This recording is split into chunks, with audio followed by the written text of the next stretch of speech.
മിശിഹായിൽ പ്രിയമുള്ള സഹോദരീ സഹോദരന്മാരെ, പ്രിയമക്കളെ, ഇന്നേ ദിവസം വിശുദ്ധ ലൂക്ക അറിയിച്ച നമ്മുടെ കർത്താവ് മിശിഹായുടെ പരിശുദ്ധ സുവിശേഷം 18-ാം അധ്യായം 14-ാമത്തെ വാക്യം. Saint Luke's gospel chapter 18 verse 14. ഞാൻ നിങ്ങളോട് പറയുന്നു, തന്നെ തന്നെ ഉയർത്തുന്നവൻ താഴ്ത്തപ്പെടും, തന്നെ തന്നെ താഴ്ത്തുന്നവൻ ഉയർത്തപ്പെടുകയും ചെയ്യും. ഒരു കുടുംബം തന്നെ പ്രശ്നങ്ങൾ പങ്കുവയ്ക്കുവാൻ വേണ്ടി അച്ഛൻ്റെ അടുത്ത് വരികയാണ്. എനിക്ക് വളരെ കൂടുതലൊന്നും അവരോട് പറയാനില്ല.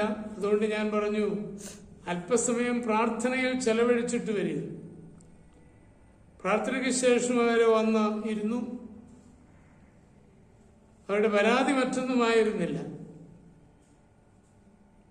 അവരുടെ അപ്പൻ ആദ്യമൊക്കെ വളരെ സ്നേഹത്തോടെ കുടുംബത്തിൽ ഇടപെട്ടെങ്കിലും ഇപ്പോൾ അമ്മയുമായി വലിയ കലഹത്തിലാണ്.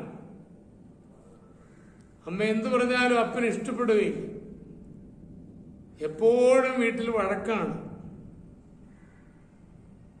ഞങ്ങൾ ഗതി കെട്ടിട്ട് അമ്മയുടെ കൂടെ കൂടി ഞങ്ങളുടെ അമ്മയെ ഇങ്ങനെ ഉപദ്രവിക്കാൻ പാടില്ല, ഞങ്ങളുടെ അമ്മയോട് ഇങ്ങനെ വഴക്ക് പിടിക്കാൻ പാടില്ല എന്ന് കർശനമായി അപ്പനോട് പറയേണ്ടി വന്നു.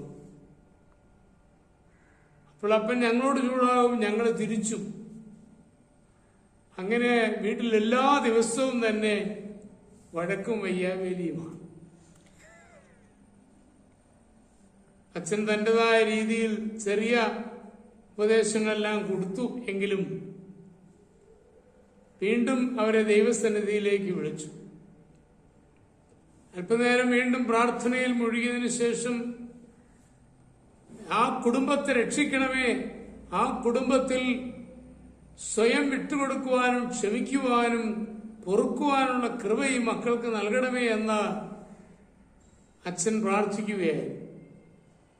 അപ്പോൾ അച്ഛന് കേൾക്കുവാൻ കഴിഞ്ഞു, ചിലര് ചെറുതായിട്ട് ഒന്ന് കരയുന്നു.